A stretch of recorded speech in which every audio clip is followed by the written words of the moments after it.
Okay, so checking in and hopefully just trying to clarify any confusion from any of last oil change vid, any other oil change vid that I've done. I'm gonna point everything to this video instead.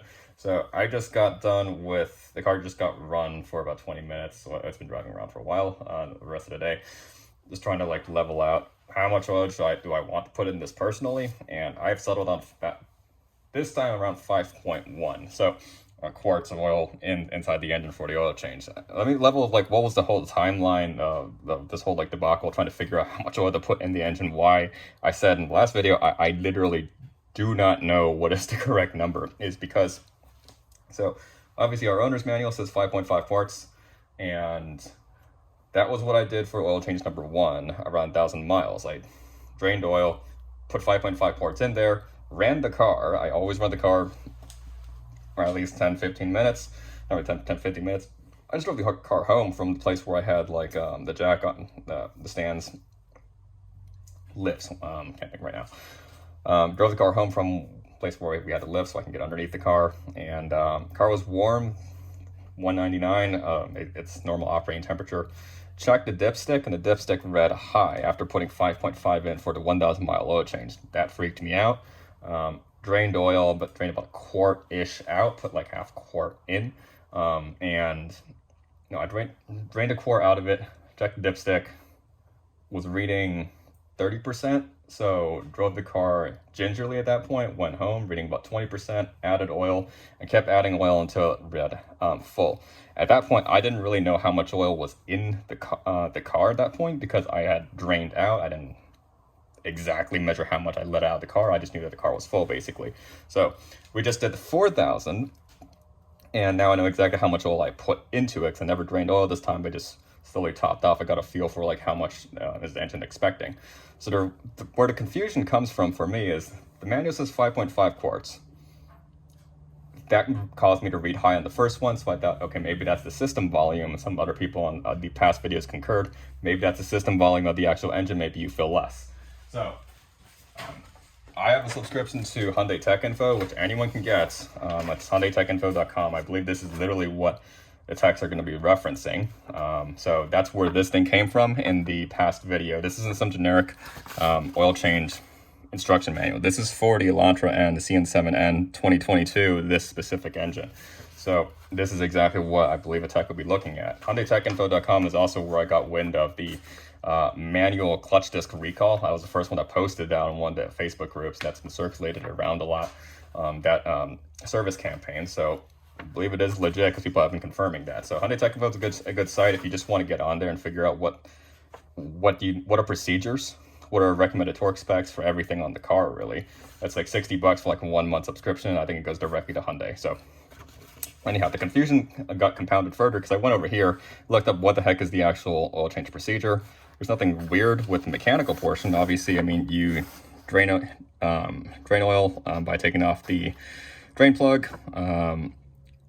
They actually mentioned to take off the oil filler cap. I'll get to that in a moment. But take out the drain plug, drain oil, remove the oil filter, clean the install surface. Over there, check the PN, and apply clean engine to the gasket of new filter. Screw the new filter in place, tighten it with a torque spec below. They don't mention priming the oil filter, although since our filter is straight vertical, it's very easy to prime it. So I tend to do that. And the torque spec over there, typically I will just,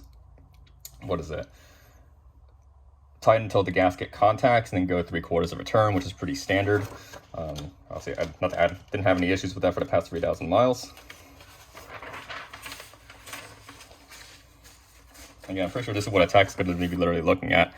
Then put a new drain plug on there. There's your torque spec for the drain plug, and then this is how much oil to add in. This is what confused me further, because I read this number and I thought like 4.57 imperial quarts, that's how much you put in. Imperial quarts is not the same thing as US quarts, which is right next to it, and I didn't notice that, which is also 5.5. So that's even more confusing. So the system mass is 6.55, and that's how much we put in for drain and refill using the oil filter. So this is 5.5, that says 5.5, I'm over. I don't know what's going on at that point, so that's why I'm just straight up confused at this point. Procedure that I'm going to follow, so what I did with this engine specifically this time is Drained oil, I added 4.7, and at the shop that was causing the dipstick to read maybe 30% above of the line between low and full. So that gave me enough confidence to drive the car home, and I did that. I filled oil until it read. Well, I filled oil, ran the car, checked the level, repeat that cycle. Fill a little bit of oil, run the car, check oil. And I'm never just like filling until it reaches full. I'm filling it, running the car, and then coming back. So the number I have ended up with here is 5.1. I'll show you what the dipstick reads now. So the car just got run. It's been out for 20 minutes. 25 minutes now, actually. It was run literally for 25 minutes. It's been gone out of the garage for like 35, 40. But the car is hot. So I'm gonna go and clean off the dipstick itself. Get back in there. And you can see the shiny bit over there. It's reading pretty much touching full. So that is 5.1 quarts. It's not 5.5, and obviously 5.5 would have put me over again. So that's kind of why I made the post previous, why I mentioned that I don't know what's going on, and why I'm just going to show a video of like literally what Hyundai recommends. So read that as you will, and as far as how you want to do your oil change over there. So when I bring this in for the 6,000, I might ask a tech about like, what do you guys do for these things? Because that number doesn't seem to correspond with what I'm seeing over here. But the procedure I'm going to follow going forward is going to drop out oil, fill the 4.7, 4.8, drive the car home. I know I'm targeting probably 5.1, and just work that through basically over a few runs of the actual car. Fill, check, just because I want to be super anal about it. One thing I didn't do that I realize their instructions actually call out for is to fully remove the drain plug before you start draining oil. I don't know if that has something to do with how much maybe it gets more momentum from having an air channel at the top from venting out faster, and maybe it pulls a little bit more. I'm not quite sure. I haven't been doing that. For the 1,000, I actually did crack the fill cap a little bit. I didn't completely remove it though.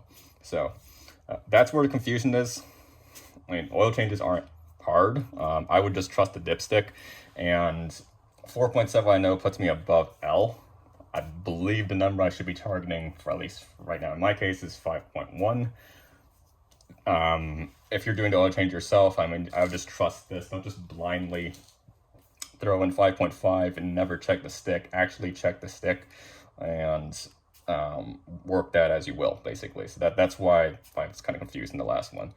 Hopefully this is useful. I'm going to redirect all of the other oil change videos I've made to this video here. And if you own a CN7N or an Elantra N, do as you will with that intel basically. So yeah, hopefully that clarifies some of the confusion.